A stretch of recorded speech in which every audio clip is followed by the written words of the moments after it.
جو منڈی مویشیاں لگی ہے اس وقت اسلام آباد میں سندھ ہاؤس یہ منڈی مویشیاں نہیں ہے، دلوں کی منڈی ہے۔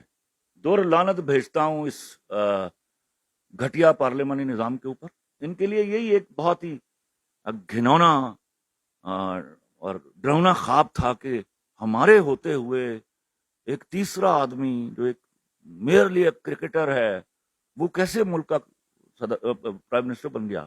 ان کے لیے تو یہ بات بلیو کرنا بھی مشکل ہو رہا ہے۔ دوسری بات یہ ہے سر کہ وہ ووٹ ڈال لیں گے، ایسے ہی ہے جیسے چوری کر لی کسی نے تو چوری کر کے اس کے خلاف کاروائی ہوگی لیکن لوٹا ہوا مال واپس نہیں ہو سکتا، مطلب ووٹ اس سے زیادہ بغیرتی اس گھٹیا نظام کی نہیں ہو سکتی کہ وہ جو سڑکوں پر ہمارا گاڑیوں کا شیشہ کھٹکھٹا کے مانگتے ہیں ان سے بھی گھٹیا اور برے اور غلیظ ہیں۔ ذوالفقار علی بھٹو کے ساتھ جو ہوا تھا اس کا ایک سیکنڈ ایپیسوڈ ہے، in the same way it is being Imran Khan کے ساتھ جو عمران خان کے ساتھ ہو رہا ہے۔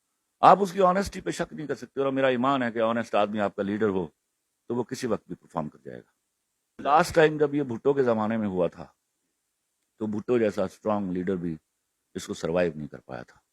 بغض عمران خان میں لوگ وہ جو چند ایک ٹولہ ہے جو باقاعدہ کرپشن میں انوالو ہے وہ چاہتا ہے کہ یہ آدمی نہ رہے۔ عوام کو سر کیا کہیں گے؟ عوام کو شرم اور غیرت کرنی چاہیے جو ان کو 74 سالوں میں نہیں آئی، تو وہ جب تک ان کے اندر غیرت نہیں آئے گی، وہ غیرت کو پہلے تو سکھانا پڑے گا کہ یہ ہوتی کیا ہے۔